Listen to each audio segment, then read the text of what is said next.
And then I'll start acting more professional. Just kidding, I won't.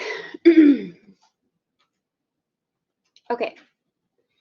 Well, welcome everybody to this month's Twin Cities Tableau user group. Thank you guys for being here. Let me get this going.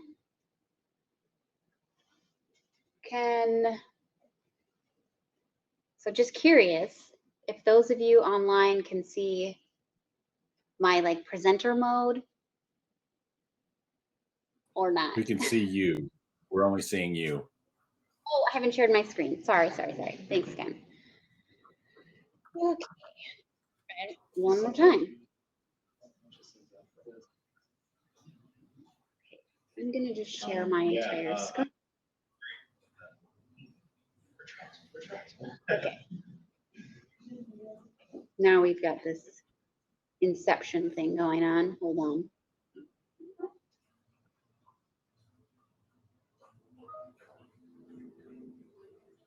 From the current slide. And we see your yeah, there you go. I need to get this because I don't need to see the next slides. They're not that complicated. Okay, so let's try this again. Welcome to the May edition of the May Twin Cities Tableau user group. For those of you that don't know me, I'm Serena Roberts. My face is usually up here at least a little bit each month, along with the rest of my co-organizers who, fortunately, many of them are here today. And I think most of them will be speaking. And if not, I'm going to make you come up here and say hi, just so everyone. Today is going to be super fun. We're going to be recapping the highlights from the Tableau Conference, which was 2 weeks ago now, I think. I'm still recovering. So in that vein, we're going to talk about the roadmap and the new features. We're going to hear from Luke Comiskey on that one. Vince Baumel is going to be covering the Iron Biz and the community sessions. And then we have our very own Rick Hoffman from General Mills, who did attend virtually, and he's going to share with us what that experience was like. And we all know it definitely wasn't as cool as being there. And then I'm going to round things out with a story about our epic quest for a bramble in Vegas. So I saved the fun stuff for myself. And then for those of you that are here, to the extent that you would like, you could join me perhaps for a bramble or a drink of your choice downstairs at Kincaid's, or join us in spirit in your own houses. Really quick, just going to highlight a couple of upcoming events here. June 6th is the next She Talks Data. We're featuring Sarah Julius. I'm gonna hear her story. She's over at Best Buy, and it's just very interesting lady. So that's on Meetup if you're interested. Also, June 9th is the Data Tech 23 conference put on by Mini Analytics. I think if you just go to minianalytics.com, you can find all the info and registration there. And then June 29th is our next Tableau user group meeting. And I think we've got one presenter squared away, but we are looking for another one. And we'd also love to, we could have it here again, I'm sure, because Doherty is a very gracious host. By the way, we're in the Doherty Business Solutions space right now.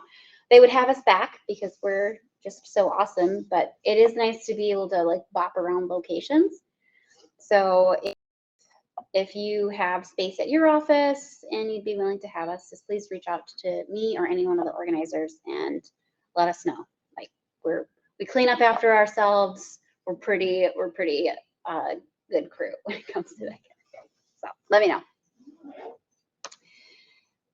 And then if this is the point where if anybody else knows, because I'm just one person and I can't think of all of these things myself. So if you guys know of an event that you'd like to share with the community, or if you are looking to hire for a position that has, in the data industry, or you are looking for a role, you're actually in the job market, feel free to just like unmute yourself and share that information with the crew, or if you're in the room, like, you know, unmute yourself philosophically and try that. Luke? I've done an event. Why don't you cut, like, I don't know if they can hear you good enough. Hi. So sometime at the beginning of June, I want to say it's like June 7th or 8th, we have big data tech in the area. It's hosted by Mini Analytics. I just said that. You did?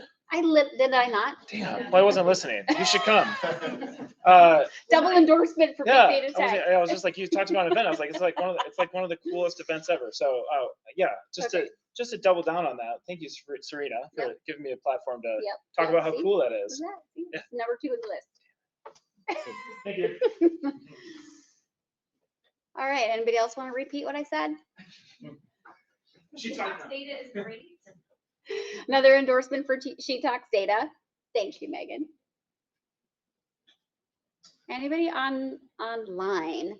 And this, I'm gonna press escape here because I'm so terrible at this. I can't look at my screen and also watch the chat.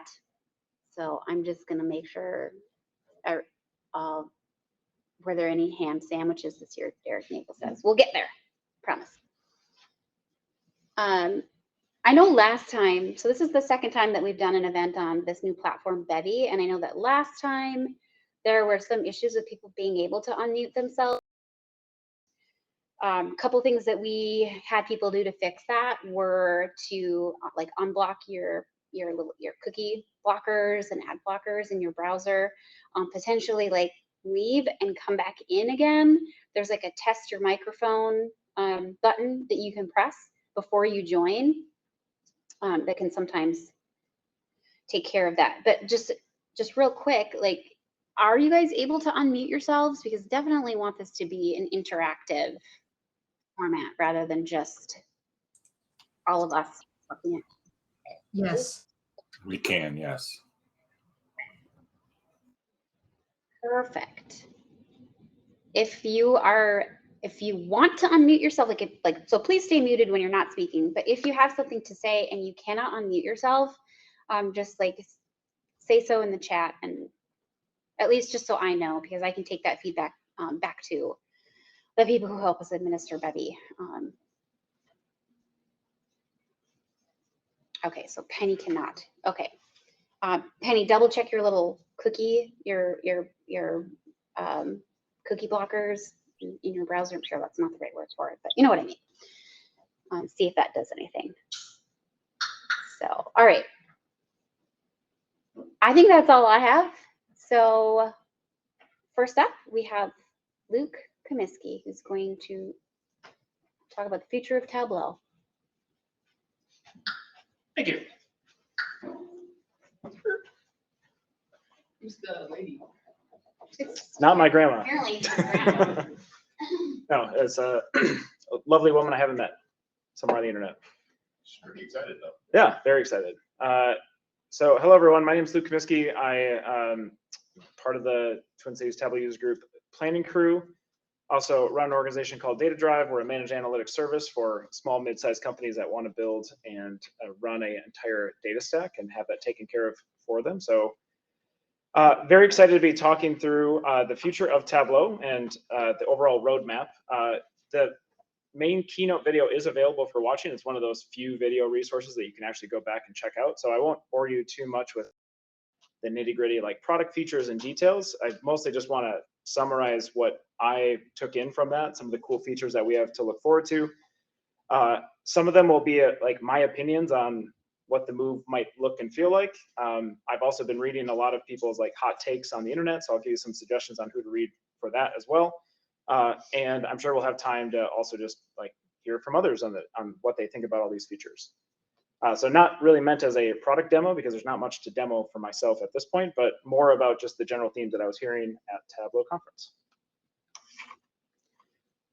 So keynote was pegged as a new day for data for Tableau. They talked through really like the three main pillars that they were talking through at the beginning was around Tableau GPT and generative AI, which we'll dive into.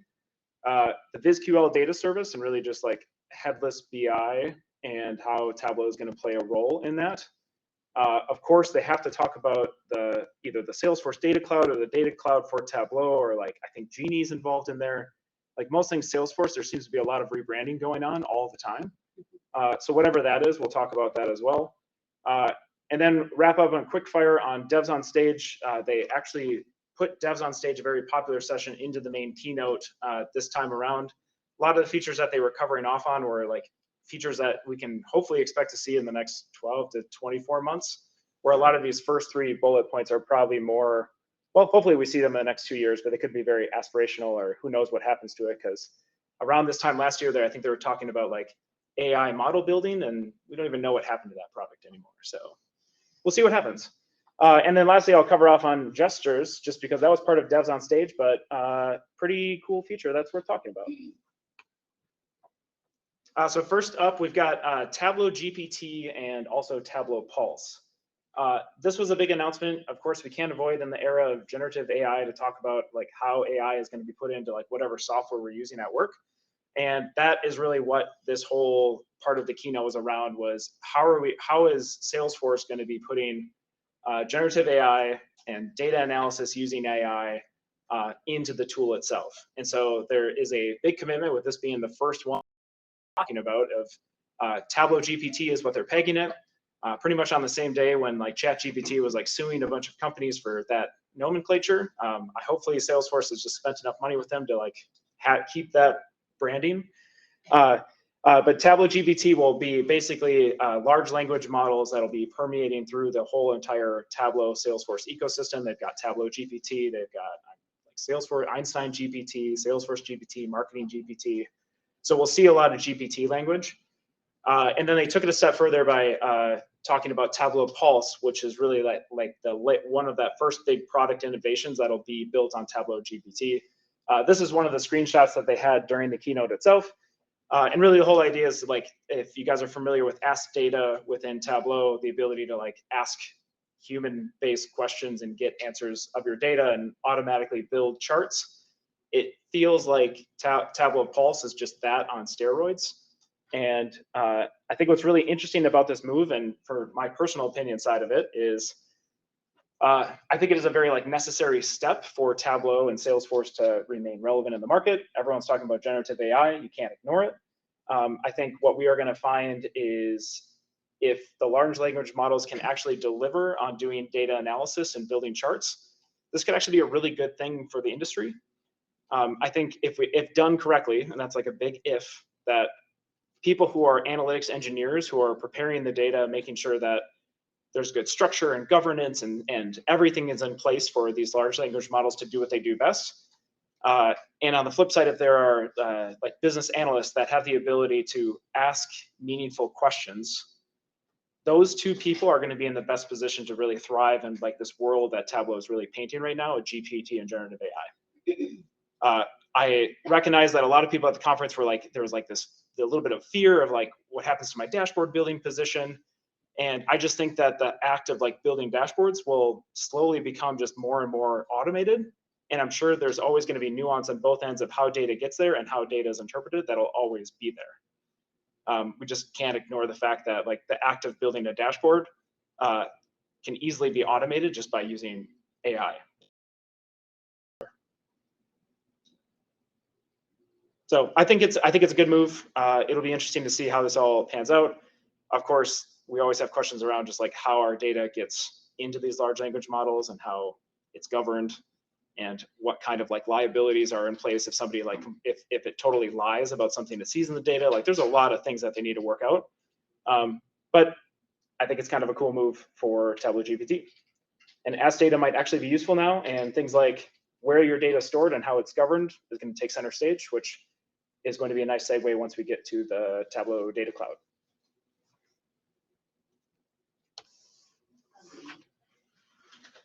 All right, so next up we got the VizQL data service. This is actually probably one of my favorite features that Tableau is coming out with. Really, this section talked about a lot of different like use cases about how we can start using Tableau's secret sauce, namely VizQL and hyper data source speeds, to actually build out data applications without actually having to go into Tableau desktop or like go into a dashboard application to move, click and drag pills around to actually use all the cool secret sauce that's going on behind the scenes. In my non-PDF version, this is actually a GIF. So we're just going to stare at a still image for right now. But overall, like how to understand this, like the whole concept of headless BI, composable analytics, like in the world of like modern analytics, everyone is trying to like own a component of the modern data stack. And Tableau for the longest time has really been like this black box of like you put your data into this hyperfile. We aren't quite sure how it stores it, but it's super fast. And then when you click and drag this pill over there, it's going to create the SQL, but we can't edit it, but we're sure it's doing the right thing. And it works really well. That's an amazing process, but for a tool to survive and kind of like the increasing maturity of the analytics environment is like we have to have more access to the different layers. And so you'll hear things like layering and decoupling, and this like VizQL data service is really that ability to start decoupling that out. Because we know since the Salesforce integration happened, like they're using all that secret sauce of VizQL and hyper data connectivity in their own products. So it makes sense that available for the rest of like the analytics community to start going after. Luke, do you remember when, so yes, like sort of lifting that hood, right? And being able to write your own VizQL queries. I don't remember, because I have a terrible memory, if you can like do the drag and drop and build something and then expose the VizQL after the fact. Did they talk about that? I don't recall them showing that. It was more about like leveraging the fact that it can write its own SQL to be able to make simple like data service requests like this, where it's a pretty well understood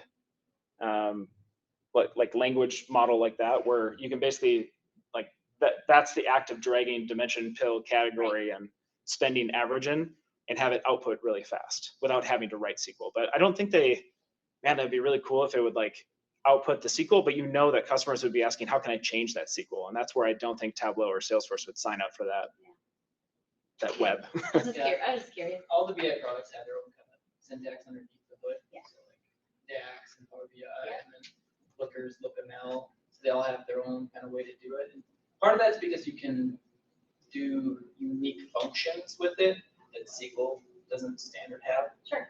So they'll put that in there too, and then just that translation there. Mhm. So yeah, it's really interesting that they're doing this. I actually got a preview a little bit from the product manager a couple of weeks ago. It's kind of cool to see where they're going with the data model stuff. Kind of going deeper into the headless BI. It looks like this is its own syntax. Like it doesn't look like SQL. It looks like It's VizQL. SQL. Yeah. oh, that's an Yeah. established thing. That's not Well, any. no, it's I'm trying to think. Tableau What is this? proprietary. TabQL? No, like I'm blanking on like this style. Oh, you GraphQL. It's almost like Something like that. it's almost like I'm not even gonna try to Yeah. I guess. think this is VizQL. Yeah, Isn't that yeah. what it's There is going to be some nomenclature around that, but it's like, yeah, pretty standard. You can obviously like list out a bunch of dimension names and measures. Indeed.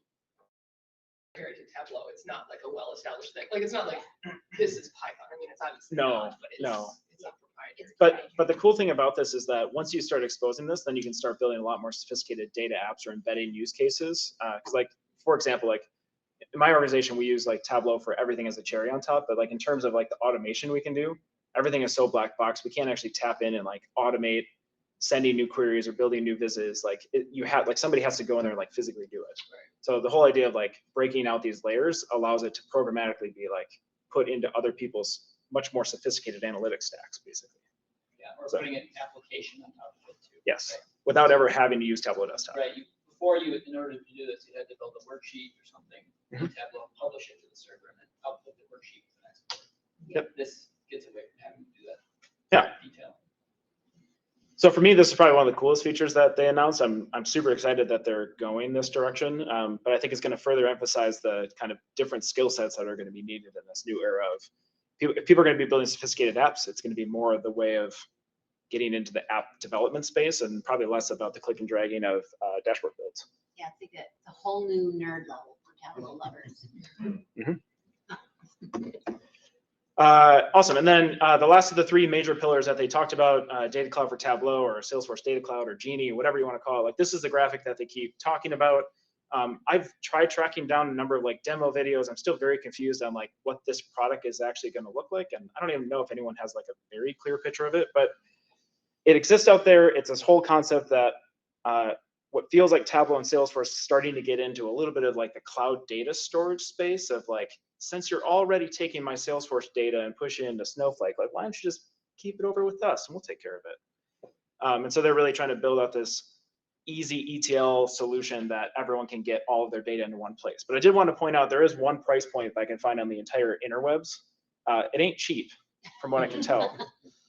So like this is a big like additional investment. So you can very clear from that price point that they ain't going after just like mom and pop shops. Like Yeah. these are big players that would need to be paying for this. Is that it's magic?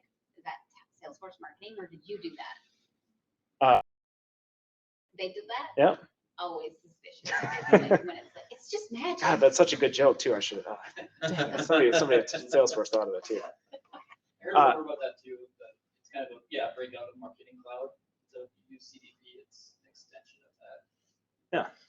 Anyway, I was just gonna mention, but you popped the next slide over. I was like, Oh, sorry. You can. I think that's where you're going. Okay. Yeah. If I don't touch on it, please like step back in. But yeah, like my thoughts on this is this one's probably the one that I called in my reflection post like the big bet. I don't know where this is going to go. Like it feels this is a very aspirational project.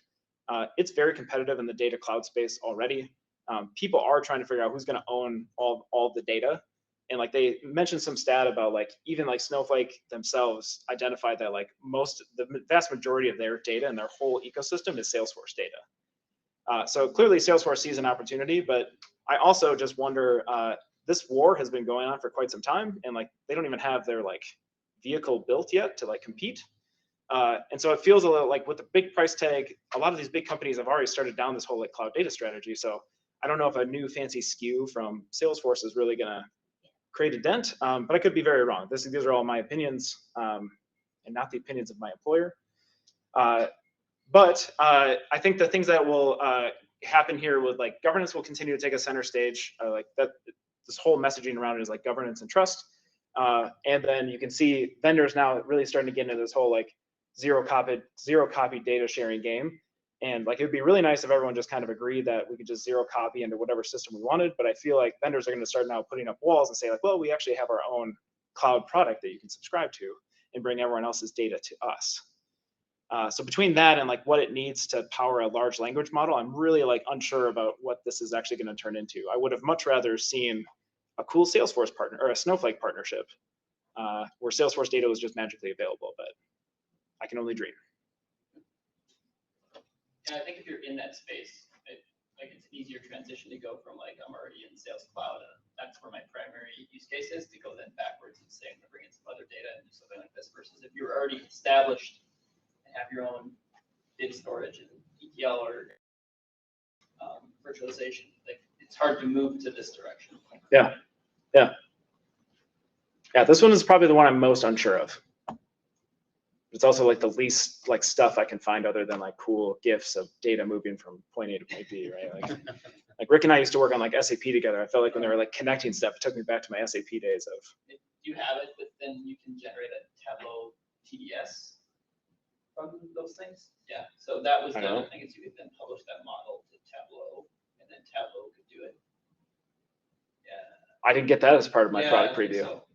Yeah, so I got that one. But yeah, incorporating into that too. Did you guys hear the meatball thing? That's coming up here. Yeah. Yeah. So it kind of starts connecting a little bit there. Yeah. I'll keep cruising along so we can get through the rest of the agenda as well. So moving into Devs on Stage, again, Devs on Stage, always a highlight for Tableau Conference. They did roll it into the main keynote presentation. These are features that feel a little bit more like they're actually going to happen in the foreseeable future instead of just like kind of bigger roadmap items.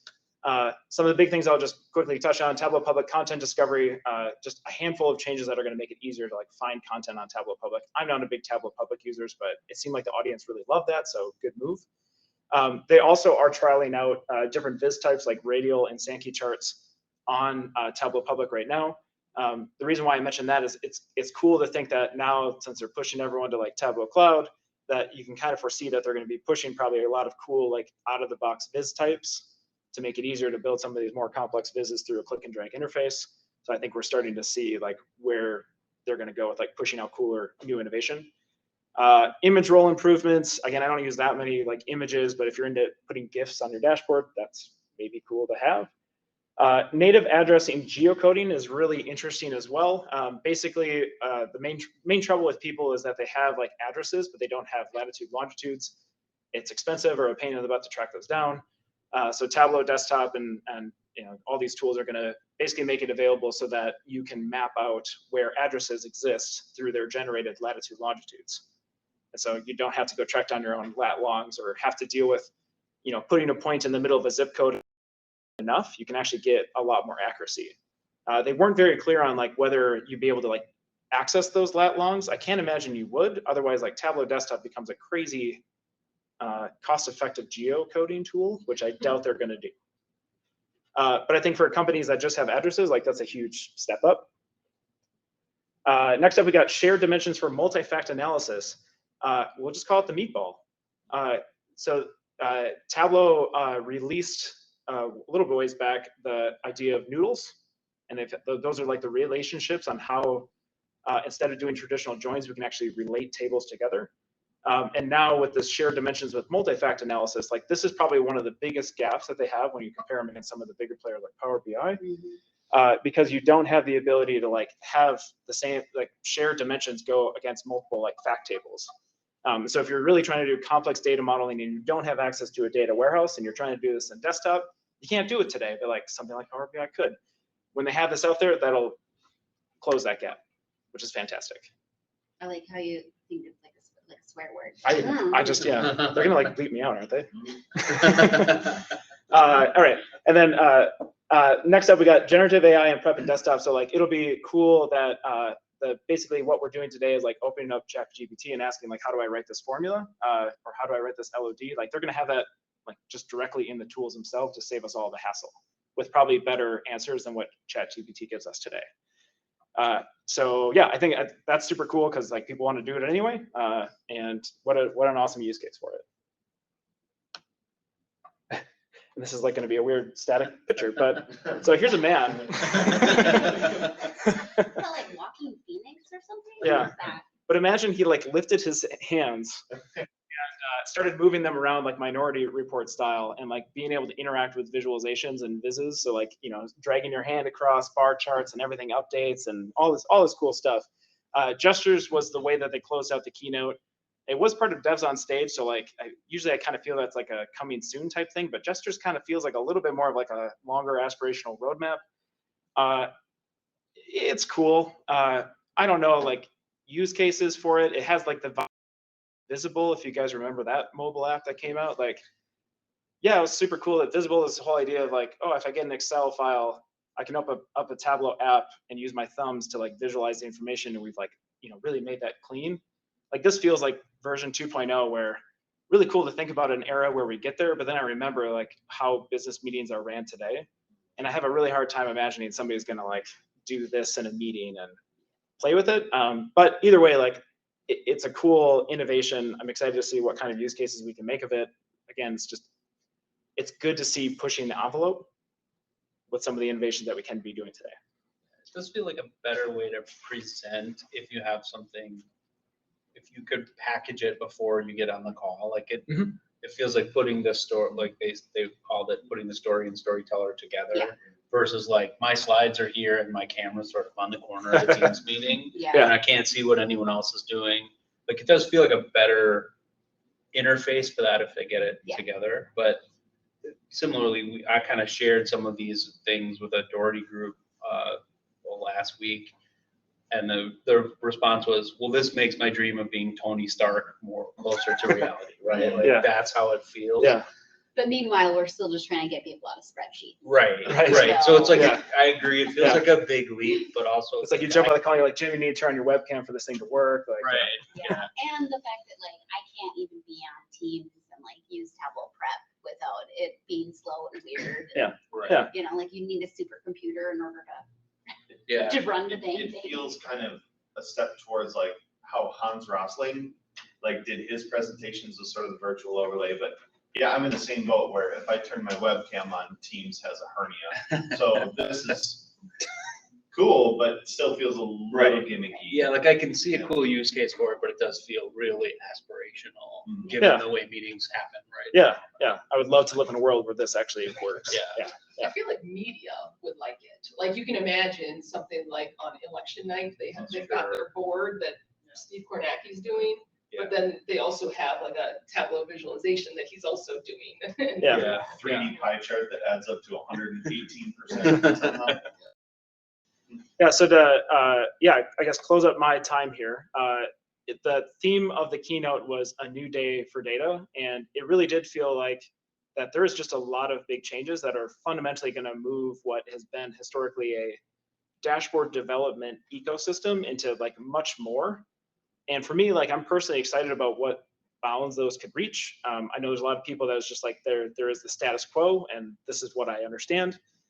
But we're kind of living in a new world where Tableau has to take that next step, and it's really exciting. I think for me, I view it as I'm glad that they're going to be taking some big strides into these new things and trying out new things, because we can't just be building dashboards, because it's just not the way the world wants to operate anymore. Everyone is using generative AI to answer all their questions. We need to find a way to keep up. As far as resources, just to like keep in mind, I've got my own reflection post out there, but I would highly recommend. Sarah Bartlett has one around just her experiences at the Tableau Conference with a little bit of perspective on some of the features. My good friend Ann Jackson, always with the spicy takes. She's got a really good blog out there I'd really suggest reading. And then I know Tableau Tim also has a video out there as well on the YouTubes. Those are the three that I have been just referencing just to get a feel on how other people have perceived some of the new updates. I guess I'll open it up if anyone has other reflection posts or thoughts or thank you. Did you catch Playground again? App Builder? Oh yeah, the Tableau embedded playground. Yeah, embedded Playground.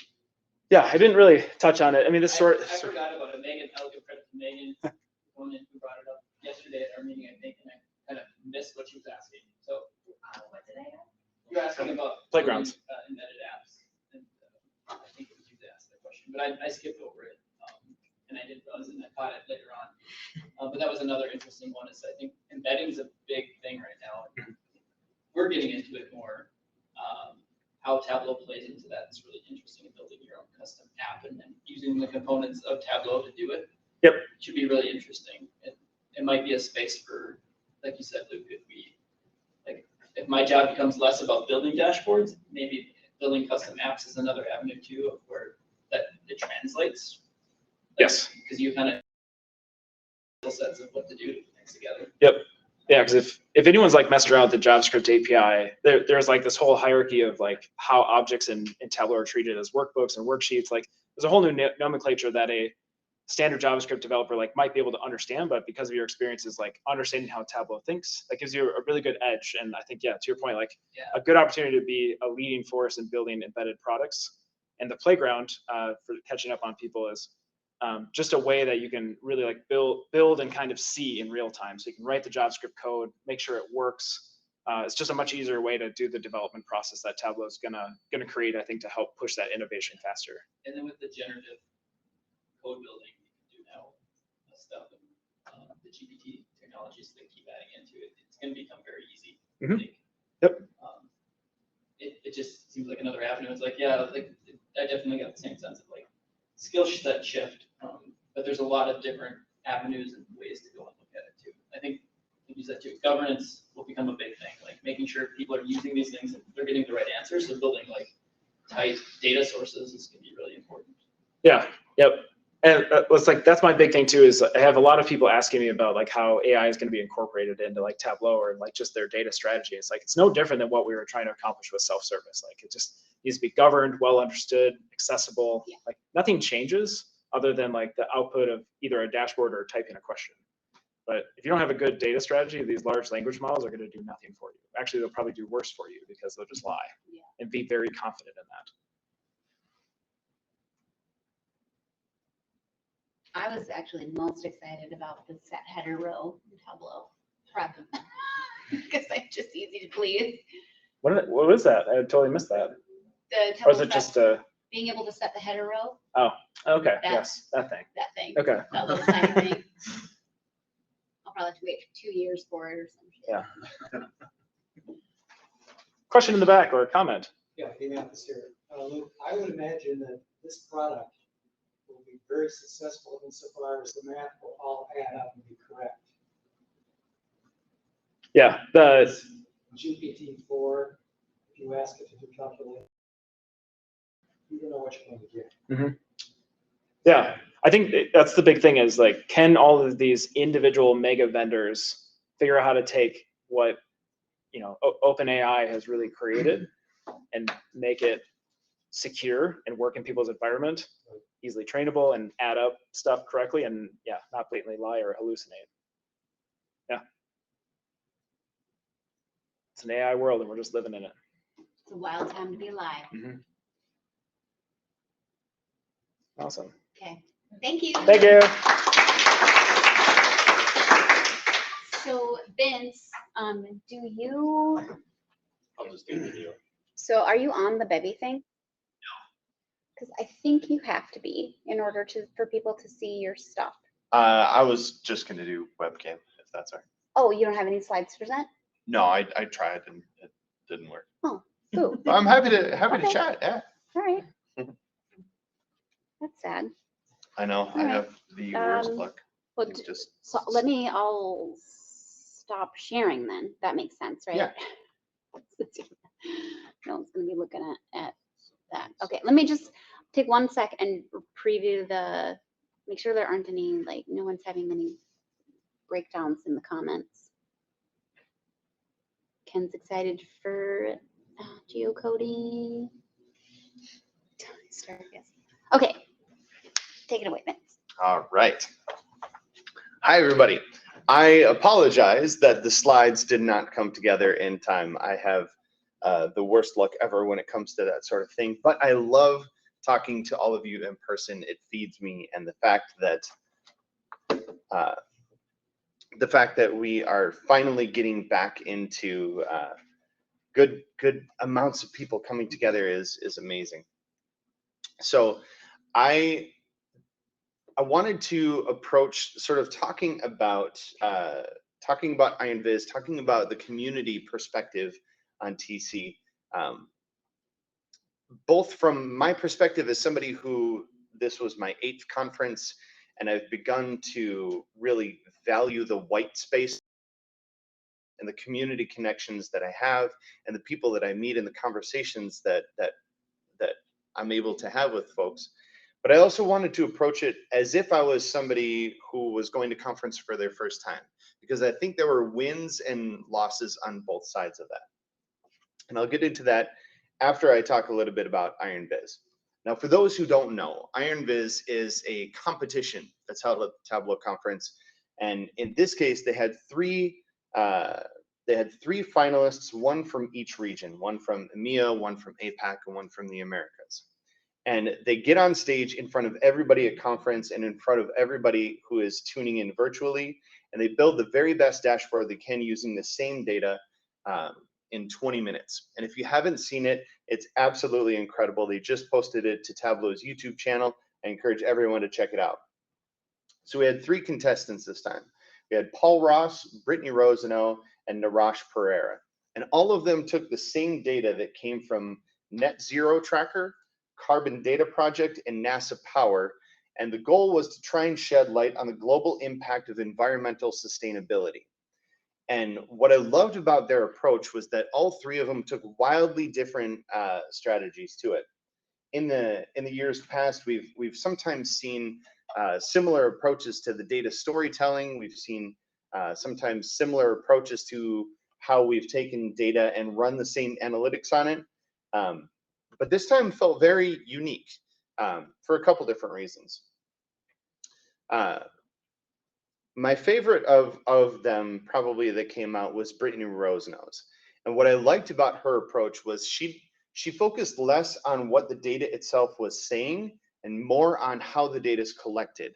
and where there might be missing elements in the data and opportunities that might surface about better collection of this data and more, I don't know, I guess, more health of the data that they do have. Her viz was called Targeting Net Zero Emissions. She leveraged some things like Tableau story points that aren't really used very much, but I definitely encourage you to go and check out blog.tableau.com. It has links for all of these. But These are on Tableau Public too, right? they are all on Tableau Public, yep. And so her use of story points and her use of very, very clean kind of design elements felt very, very business savvy and something that I would be encouraged to try and replicate on my own. So Naresh Pereira took a really unique point of view on how he was using the data in a viz that he called "Are We Doing Enough?" And one of the ways that he used one of the newer features of Tableau called dynamic zone visibility was that it gave you the ability, as you first looked at what appears to be a very clean, empty dashboard, and as you click on it, you can begin to unravel this narrative that he's leading you through, where when you click on a certain word, the next portion of the dashboard expands, and then the next portion expands. And some really clever analytics to create some of the visualizations that he built that at first glance look pretty simple until you dig into them and realize there's so much more going on. And in first place was Paul Ross. Now, Paul Ross put together a viz called "Can We Close the Climate Gap?" And what was interesting about his take was he singled out wind power and solar power in this beautiful world map and showed where there are opportunities for us to focus our efforts geographically in places that will take advantage of both wind and solar power. And if we're going to continue to drive in a more sustainable direction, where is the optimum place for us to focus those resources? Amazing visualizations from all three of them, super inspiring. And one of the things that stood out to me about IronViz this year was that typically, in my opinion, in years past, there's always been one front runner for storytelling, another front runner for analysis, and a third front runner for design. And for me, it was always hard to decide who I believe had done the best because they all exceeded in each of these different directions. I really felt like all three candidates and all three competitors were really strong and evenly matched across all three of them. And it was really exciting to see how it played out. And I felt that each one of them could walk off that stage feeling super proud of what they had put together. And so, yeah, if you haven't checked out IronViz, definitely do so. It's such a distillation of the best of what we do. And I wanted to make sure that I made a good case for those who haven't seen it to check it out. It's worth your time, absolutely. Is that one on Salesforce Plus? I don't know if it's on Salesforce Plus, but I know they just loaded it to YouTube today, I So believe. it's recorded somewhere. It is. Yes. It is. It's on It is. Salesforce. Is it on Salesforce Plus too? Cool, awesome. And it kind of, you know, I talk about it being a distillation of what we do. And for me, community elements have become the most important factor of Tableau Conference to me. When I first started attending TCs back in 2016, I was very technical focused. I spent all of my time in front of a laptop. I did all the trainings. I did all the certifications I could. And as I've gone to more and more of these, the value that I get the most comes from community, comes from the breakaway sessions. And so I wanted to highlight a few of those this year that really stood out to me. The first on my list was a presentation done by Ken and Kevin Flerlich called How to Do Cool Stuff in Tableau. Now, all of us that were in the community knew that this was going to be a packed house, knew that they were going to deliver the same high level of value that they always do. And they didn't disappoint at all. It was standing room only, and there wasn't much of that. It was incredible to see their perspective and their take and their storytelling, especially in presentation. Really inspiring stuff. Another highlight that stood out to me was a presentation by Zach Bouters. He did a session called Viz What You Love. And in that, he talked about his approach to creating visualization that are personal interest projects, and his willingness to take a random thought that comes into his head and visualize that and use this tool in a way to kind of teach us more about him and what interests him beyond just what he does for work is super inspiring, and something that I'm envious of his ability to do that. The third call out was a session that I attended called Using Empathy to Drive User Experience.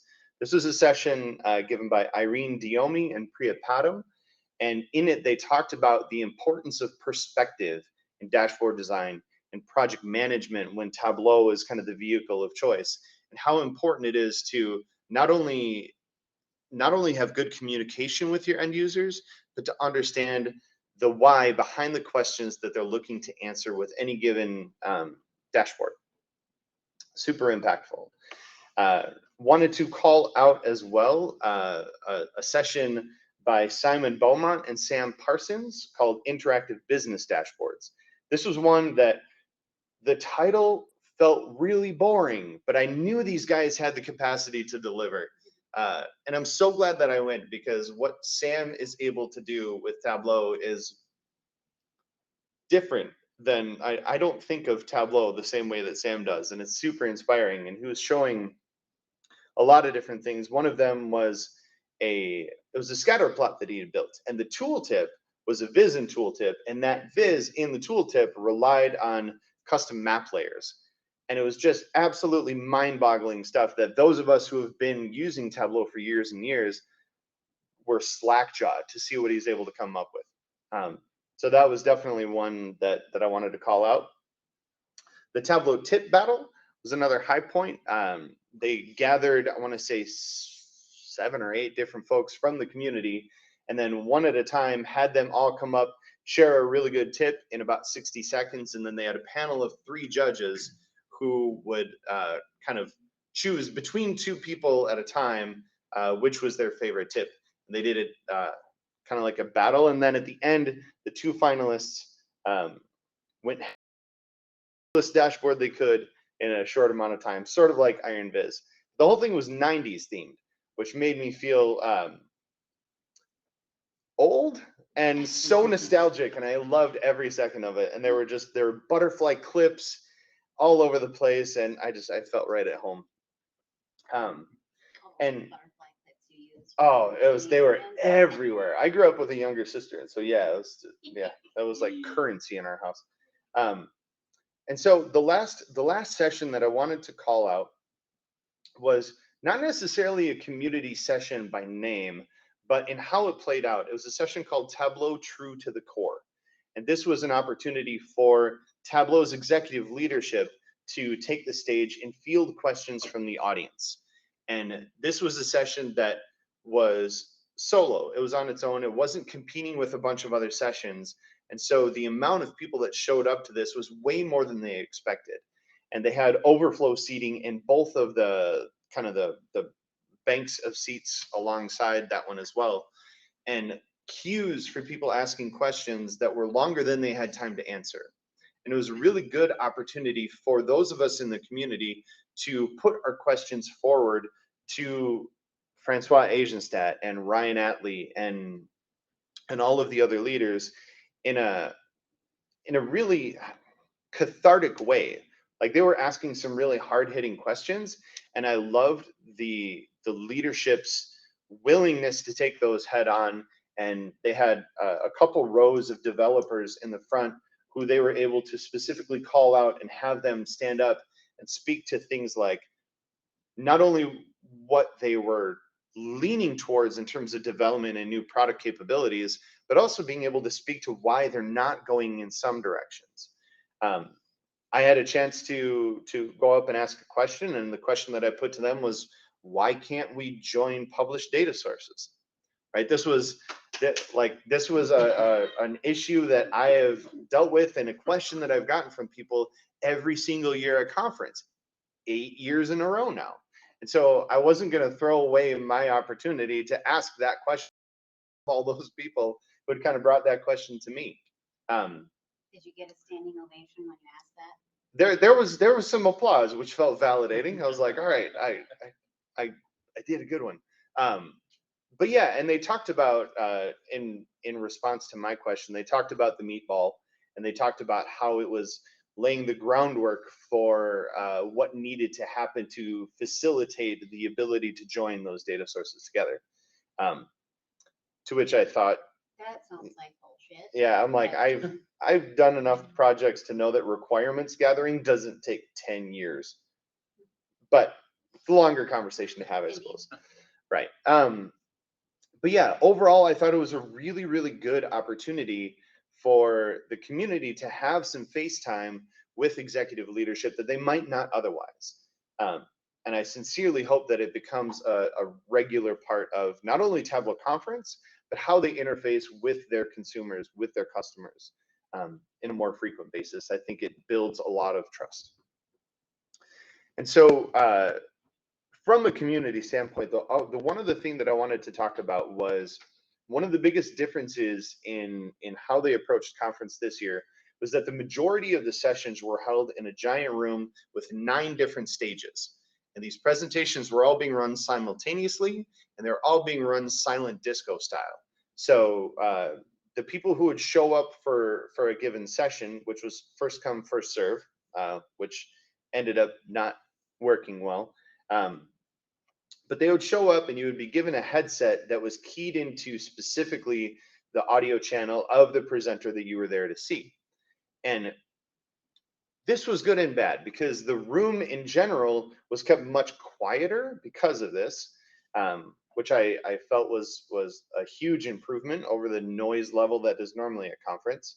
But the downside of it was that there was so many things going on simultaneously that your ability to focus on what's in front of you when you've got 9 other presentations all fighting for your attention was tough. From an attention perspective, it felt pretty inaccessible. But it was a new way of doing things at the Tableau conference, and so I encourage everybody who is there to kind of submit feedback about it, because I as I said in my presentation, you can grow or you can be comfortable, but you can't do both at the same time. And so if Tableau Conference is going to get better, and if it's going to improve, and if it's going to better meet the needs of us, the attendees, we need to be willing to put ourselves in an uncomfortable place of submitting feedback, of vocalizing maybe what didn't work so well, which I know is an uncomfortable thing for a lot of people, but that's how we're going to grow. That's how we're going to improve it. So yeah, that's my recap. I needed several days to recover my voice and my energy, as I always do from TC. But yeah, it was a lot of fun. Did that like single room silent disco format change the way that people kind of interacted with the presenters after the sessions were over? Like that was always struck me as a really valuable thing. Like there'd be a line of people out the door to ask a question that they couldn't ask or they ran out of time. So you presented, was that still sort of there and present and accessible, or was it like we got to turn the room over to the next set? It felt, for me anyway, it felt like we were ushered out pretty quick because they were trying to get new people in.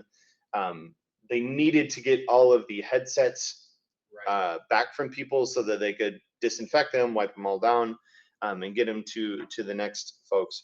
But because it was all in one room, if there were people who had outstanding questions, it was pretty easy for them to kind of meet people in the center of that room, which happened for my presentation. And I was happy to take those conversations because it was so much quieter in that room, and we were able to take what time we needed. And that room happened to be right next to the food/dining area too.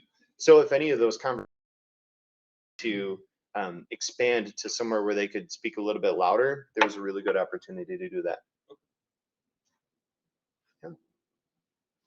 Any other questions? Cool. Thanks, guys. Thanks, Ben.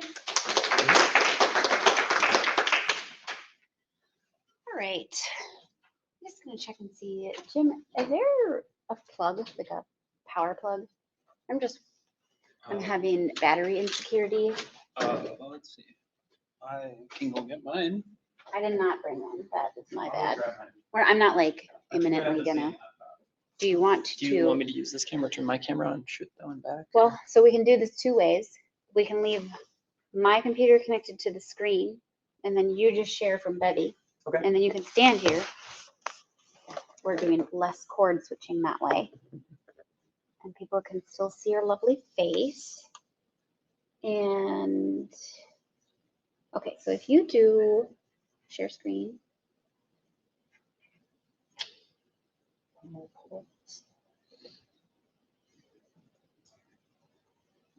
So if you do, yeah, if you do window, then you should be able to select the PowerPoint. There we go. Let's do that.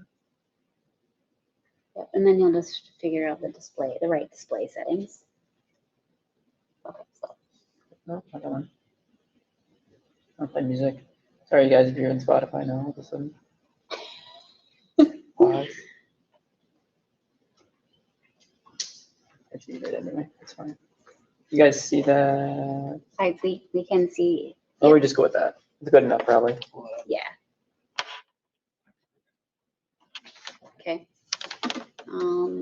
Chat looks good. How many people do we have online? Only 28. All right, it's all you, Rick. Thanks. Thank you, everybody, for joining today. I'm Rick Hoffman. I am a lead business intelligence business architect at General Mills. So yeah, I was invited to talk about my virtual experience of conference this year, which was much different. I did get a lot from it still. As far as the side content, like Vince talked to some sessions, there just wasn't a lot of extra sessions available this year. So just kind of note that I still appreciated actually having it available and to kind of hear all the messaging that's going on. And Luke spoke to a lot of it really well. I actually went over the same kind of stuff yesterday with our community inside General Mills. So I had a lot to offer in terms of I had done pretty much the same research kind of thing too. I had some of the same gifts, even or pictures too. It was pretty funny. So yeah, show of hands of people and maybe in chat, just pipe up, like how many people actually went and did the virtual experience on Salesforce Plus? Got me, one and a half, right?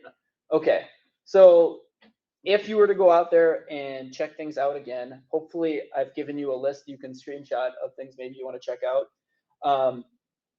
There's more out there than this, but definitely check out the keynote. It was more inclusive with a lot of things in the keynote, and maybe you experienced it in person, guys.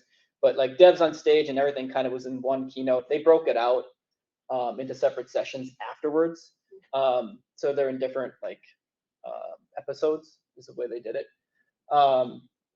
Yeah, so check that out. The keynote had a lot of stuff. Luke covered it really well. A lot of insights there.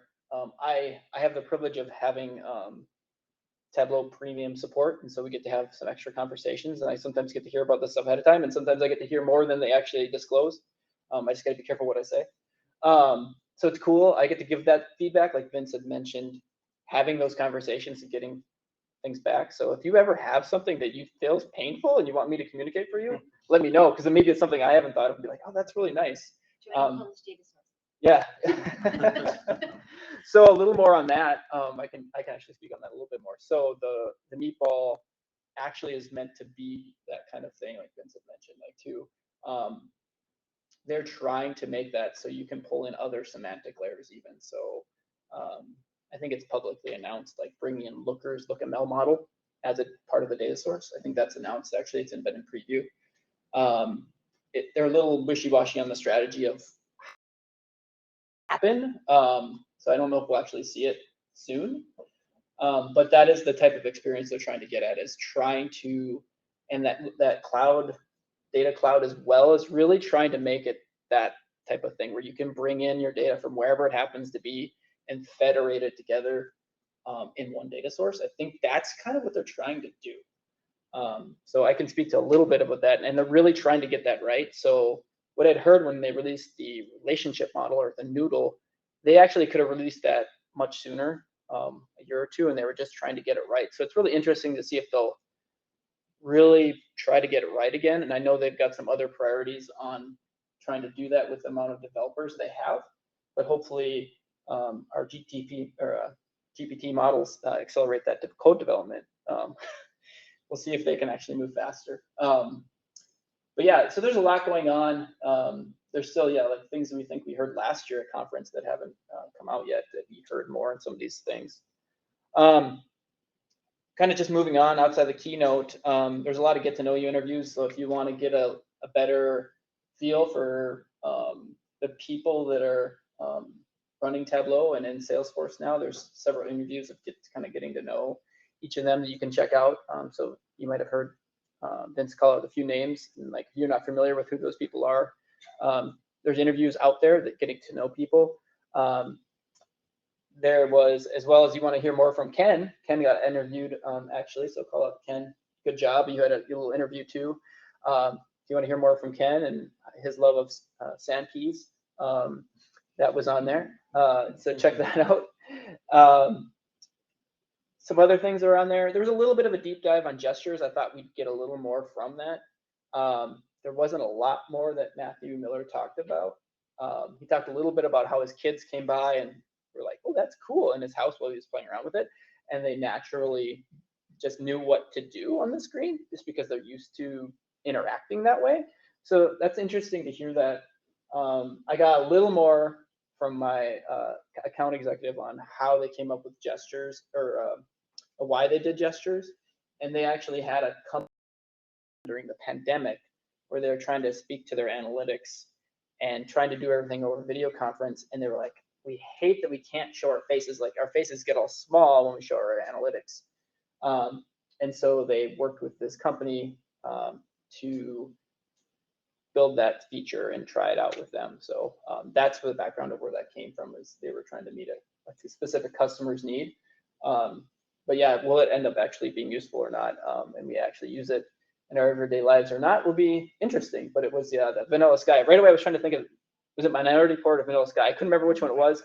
Yeah, and I was like, there's a Tom Cruise movie. I remember the interaction. I was like, yeah, it is cool.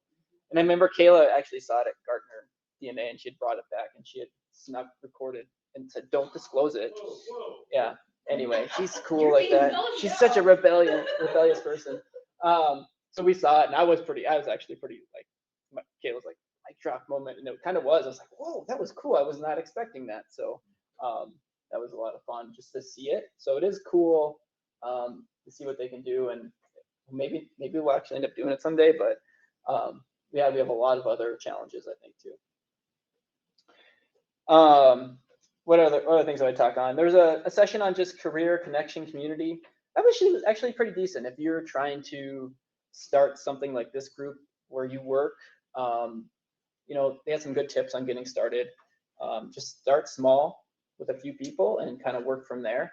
I help run our community at General Mills, and it's a fairly large community now.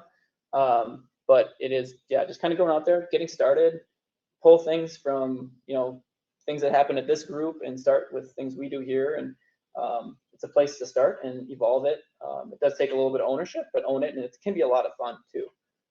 So I'd catch that session on the community connection stuff.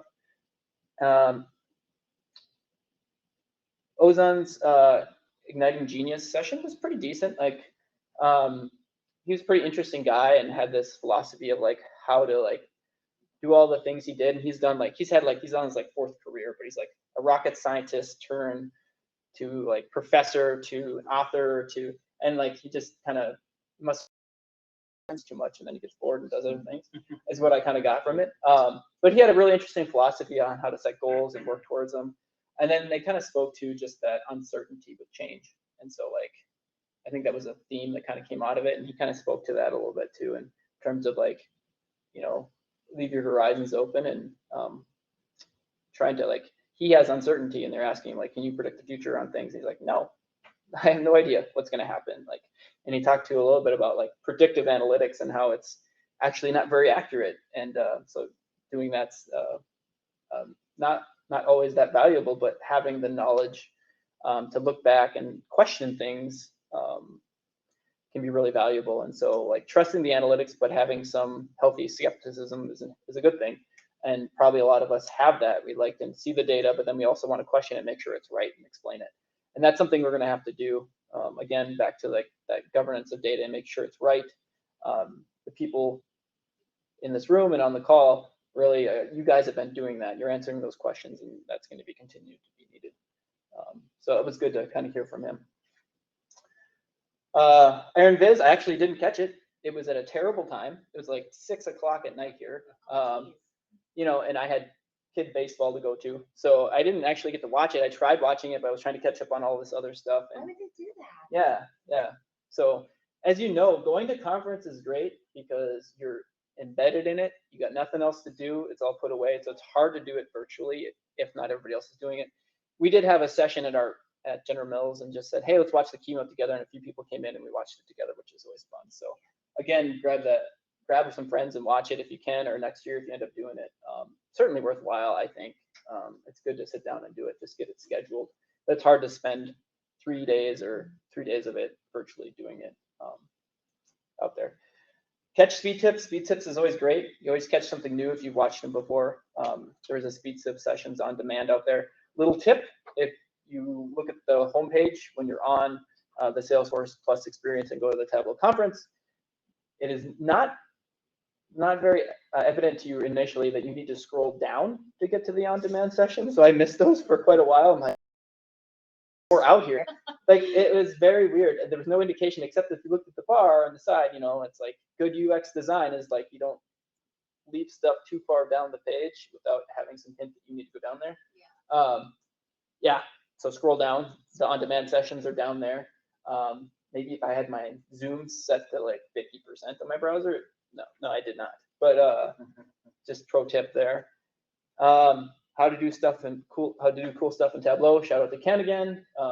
I've caught that session a few times already, Ken, so I did not watch it, but you can catch it on there if you haven't. You know, there's Alright. 2 of them, Oh, sorry. Yeah, and one, Flatridge twins, sorry. And Kevin, sorry, Kevin, if you're on too. Is he Kevin on? right? He's on vacation. Well, yeah, I know he was on, but anyway, Kevin, sorry if you watch the recording of this. You're great too. So catch that. Ken and Kevin presenting on that. They do a great job. They had that session here a couple months ago too. So Yeah, although that was 2022 stuff. yeah, that's true. So catch that one. It's a good one to take a look at.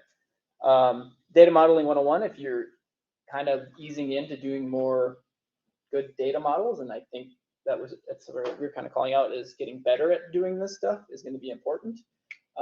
Catch that session. I think that's a good starting point. If you're uncomfortable with that, if all you are doing is copying and pasting a chart or Excel workbook in there and it's all in Excel, start thinking about how to build, putting more things together with the Tableau data models or other things. So that just might be another session you might want to catch if you're trying to get into that space. I think it will be important going forward. That said, I really don't have too much more to offer. Definitely a tamed down experience compared to the last 2 years when we had pandemic going on compared to before. It should be interesting to see if they kind of keep this level of it next year virtually or not. I think shout out San Diego is the next TC. Yeah. So we're all going to go and stay at Kayla's mom's house. Yes.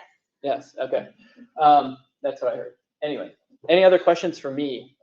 Love these topics. Love getting into it. I'm curious, Rick, like days during the conference, were they running content pretty much like the full day, or was it very piecemeal? I know you said the Iron Viz thing was like at 6 o'clock. Yeah, it was. Seems like they. Yeah, it was pretty much it. Just kind of coverage of the keynote kind of went on, and then it was kind of mashed together into one feed, and then it kind of cut off for a little bit. Like I said, and then it kind of, some of it went into the evening, deep into the evening, like Iron Viz, and it was like, okay, I'm out now. Yeah. It was like 6 o'clock. There might have been some stuff the next day, maybe one keynote, but it was about it. You know, I bet, so they did that at like 4 o'clock Vegas time, which would have been 6 o'clock. So you were probably watching it live. Right. Yeah, So, that's how it felt like the keynote stuff on the I guess on both days, didn't really start here until, Noon. It was noon. Yep. right, because it's 10 o'clock in the morning in Yeah. Vegas. So it's like, I felt like I was watching that stuff live. Yeah. But that did make it a challenge for something like Iron Biz. Last year, we had like a Doherty watch party for Iron Biz because it was in the middle of the day.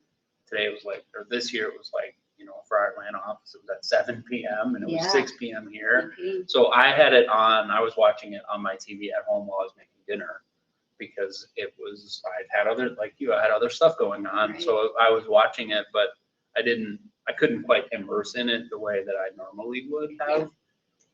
Just because it was at 6 p.m. So I ended up rewatching it. I wonder how long it took them to have it be on demand versus. I watching could it watch, live. I could rewatch it. the very It was next live. day. Um, Right, yeah. but like, Oh, how oh. long did it take them to make it like an on-demand thing after that? They were on demand in the Salesforce Plus experience.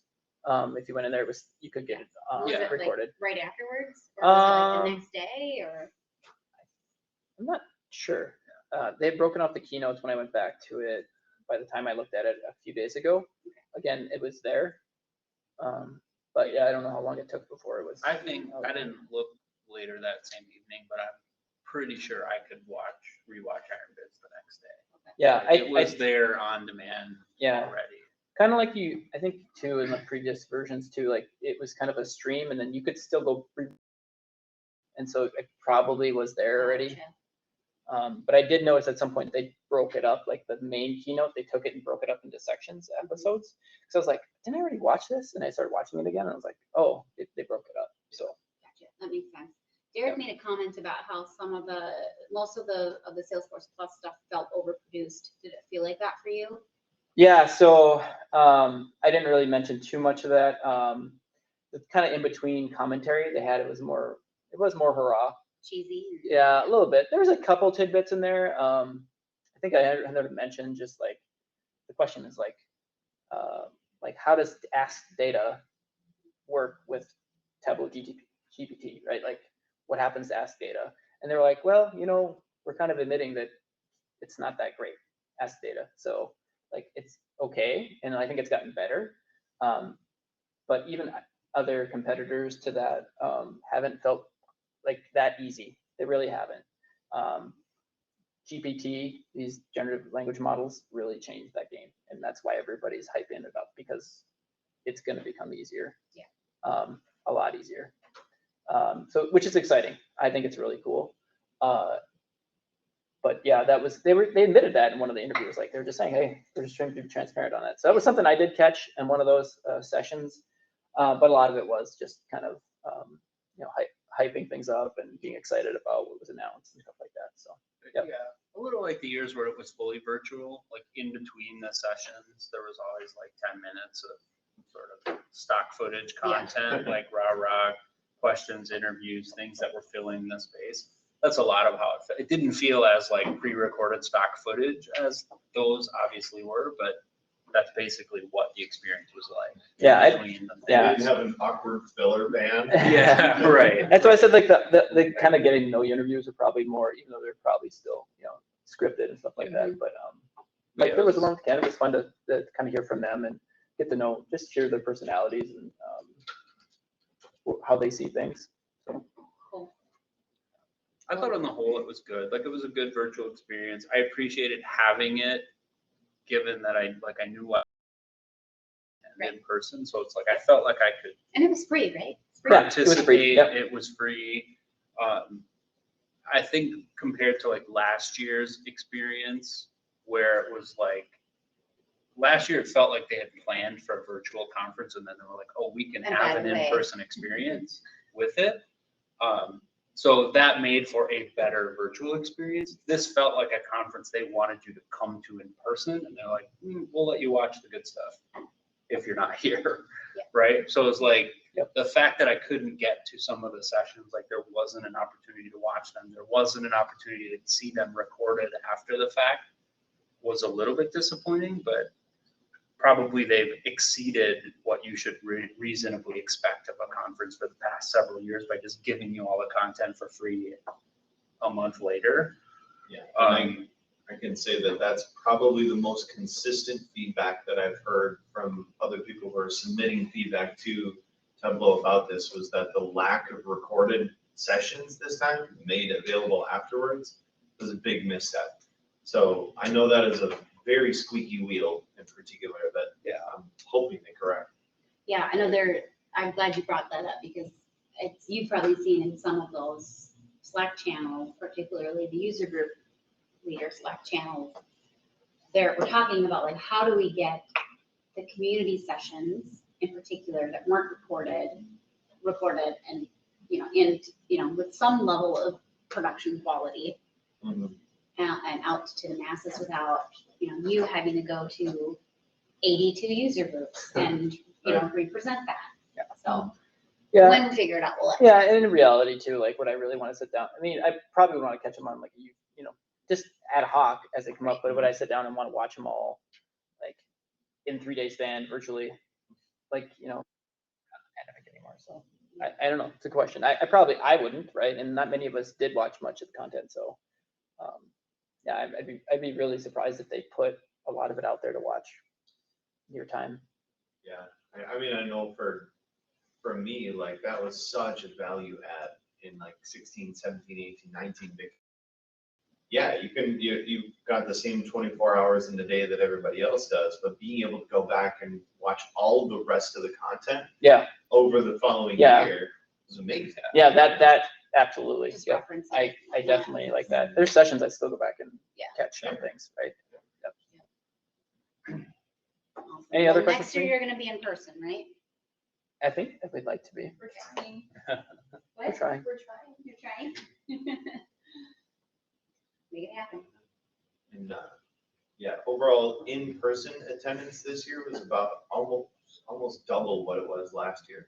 So it feels like that pendulum is finally swinging back in that direction. So Yeah, I think they capped it at 5,000 attendees last year. Is that right? Yeah, they didn't need to though. Yeah, it was still less than that. Mhm. Yeah, and it is a question too if they'll end up building it into Dreamforce at some point too. Like, will Tableau stay its own thing? or They not? have said repeatedly that they're not gonna do that, but That's why. yeah, I would say from a branding perspective, I felt in person, I felt there was less Salesforce and more Tableau this time.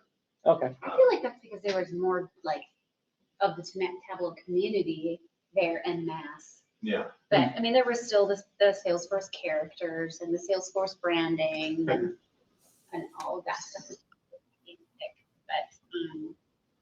But yeah, I think That's good. it's fine as long as they keep having it. Yeah. So, All right. all right, thanks, Rick. Yeah. Thank you guys. Okay. So I know we had kind of shot to be done with this by 4 o'clock, and this will probably be quick. So I'm just actually going to share something non-technical, kind of a funny story over the next few minutes here that actually starts with last year's Tableau Conference, and this is an epic quest to find a bramble in Las Vegas. And if you don't know what a bramble is, it is like one of the most delicious drinks ever. It is so it's gin, it's muddled blackberries, some lemon and like crushed ice. It's really delicious. Anyway, so this actually started, well, truth be told, the whole bramble thing started in, my husband and I went to Vegas in 2018, I think, and we went to this one particular bar inside Caesars, and we had this bramble, and that's the first time we'd had it, and we're like, this is delicious, right? So in 2019, no, actually, sorry, my years are wrong. So 2022, right? Fast forward 2022, we're in Vegas. I promised my husband that I would try to go find this bar inside Caesars and get this bramble again. And so, and this was Ken and Kevin's presentation touched on this component of the story a little bit, but so it just turned out that Ken and Kevin and I were, they were along for this ride. Somehow they're like, you're coming with me to get this bramble over at Caesars. And we were gonna walk because it's not that far. And it was super far. And it was probably like what was about 2.5 miles. Took us like 4 hours somehow to do in Vegas. We were all wearing good shoes, so we were fine. But so we get to this bar, we find it, like Triumph number 1. It's under construction, completely closed. So we can't get any drinks, let alone a bramble. And so we are like, okay, well, we're gonna walk back. So we walk back, and on our walk back, I slip on the infamous ham sandwich. Fall on my knee, like in the dirty streets of Vegas. And of course, Ken and Kevin were very worried for my well-being for about 3 seconds. And then when they realized that I was mostly fine, we all just like started laughing because like, who slips on a friggin' ham sandwich in Las Vegas? Like, that's the most ridiculous thing. But the whole reason why that happened at all was because we were trying to get this bramble. And that was actually like the seed of the relationship that has cultivated into the two of them coming to work for Moxie this year. So if it weren't for that stinking ham sandwich, they wouldn't be a part of our team now. So this year we're like, you guys, we need a redo. We need to go get this bramble from this bar in Caesars. And so we made it to Caesars. And we did it in a much, much quicker time frame and a much straighter shot than before because we had practiced, right? we had tried this once already. And so we found this bar. Which was, again, Triumph number 1. I have a picture of when we found this bar. It's the same bar that you were trying to find? It was under construction? the exact same bar. Here's us. I'm not sure what's happening with Kevin's face there, but here's us. Hold on. I think I need to screen share. Hold on, guys. Sorry. Share my entire Pretty sure that screen. face was 100% intentional for the picture. Okay. All right. So here's us. It was actually this year we had a bigger group. We had Sarah Bartlett, Josh Wilson, myself, and then George, whose name is correctly pronounced Yorgos, if you were curious. So we found this bar. Half of it is closed for maintenance. So this is like the outside half where we're standing, the other half of it. And you can kind of see there's like some weird like maintenance things up in the corner there. So half of this bar was still under maintenance and they don't have blackberries, so they can't make us a bramble. Okay, so our happy faces turned into sad faces. Super sad faces. But it was like, the story can't end here, right? It just cannot end here. And there's a couple other bars inside Caesars. So we go to one bar, they don't have blackberries. We go to another bar, they don't have blackberries either. And I'm going to stop sharing again. See my face. And then I had this brilliant idea, like, you guys, we're gonna go to Hell's Kitchen because it's right there next to Caesars. It's a restaurant. It'll probably have more food items than bars do. So we go to Hell's Kitchen. It's packed because it's Hell's Kitchen. But the host was like, why don't you go ask the bar if they'll make you these drinks to go? So I go up to the bartender, who happens to be the same bartender who had served my husband when we had vacationed in Vegas during this. He didn't serve the bramble, but I remembered him. He didn't remember me for some reason. And so I asked, hey, can you make us a bramble? Do you guys have blackberries? They don't have blackberries at Hell's Kitchen. And so then I'm like explaining this whole story to this bartender, who I don't know if he was just trying to get me to shut up or he felt bad for me. How many beverages did you have at this point? Honestly, I had like 2 Okay. over the course of. That's a lot of fun. Yeah, I wanted that bramble. I really did. So we were all completely fine, right? very, like 98% sober, very responsible. There was a woman who was very drunk at the bar at Hell's Kitchen who was overhearing the story, and she was like, blackberries aren't in season. And so then I started trying to explain the global supply chain to her, and that didn't go very. How's that for argument? Anyway, so this bartender, who he is just like, he's been a bartender like since he was 2, and he tells me, kind of takes me aside, and he's like, all right, there's this bar. It's a bartender's bar. It's the bar where bartenders go to get drinks after they're done. So they make really good drinks. They have a great reputation. Problem is, it's like a 15-minute cab ride off the strip. And so I'm like, all right. So I jot this, like get out my phone, and I'm looking this thing up. And so I go back to the group, and I'm like, here's the deal, guys. That we've been like, do we want to do this, or should we just call it quits? And it was like unanimous. Let's go to this bar. So the Uber ride share at Caesars was like right out the door. And so we get out there, and there's like a big, Cadillac black SUV thing. We'll take that one, right? And so the 6 of us pile into this black SUV, and we get driven to this place called Herbs and Rye off the strip in Vegas.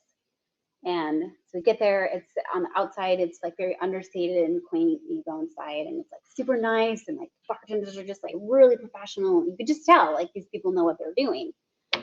So we get a booth, like it's going great, right? Like they have blackberries, they can make us brambles.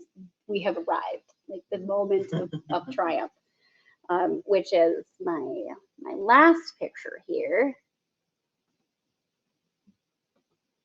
Hold on 1 second. I need to get quicker at the screen sharing thing on this one. So here we are. We get our brambles, which you would think that, round of applause, right? The story would end here. However, we had all drank about, I don't know, like this much, just a tiny bit of this drink. And you could kind of see there was like a little bit of terror behind everyone's eyes, including my own. And I thought, this is like the 3rd, maybe 4th drink I've had over the past 6 hours. I've been drinking water every other drink, right? Trying to be responsible. There's no reason that I should feel like I'm going to be in like a puddle of my own puke in an hour. But that was like the path that I started feeling myself being on. I could almost see the same look in everyone else's eyes. And legitimately, we were just kind of like, are we being roofied right now? Like, what is happening? And so I didn't drink any more of that drink. Somehow Ken slammed like 2.5 of them. I don't know what that guy's made of it, but it is not the same material as me. And so the next morning, after we all felt the same way, and it was very strange. We did a little bit of Google Foo, and we can almost with 100% certainty confirm there was absinthe in those drinks.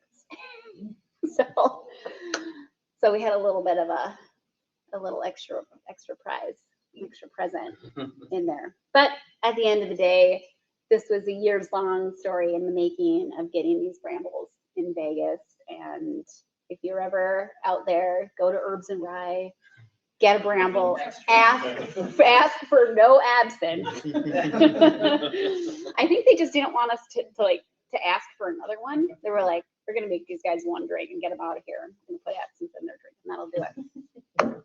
So it was a success, and it was another unforgettable moment of Tableau Conference with a bunch of amazing people. So just wanted to share that with everyone.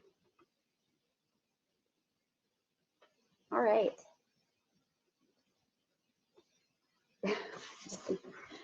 Check the comments here. Good job on the perseverance there.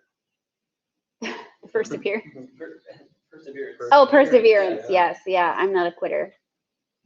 Not a quitter.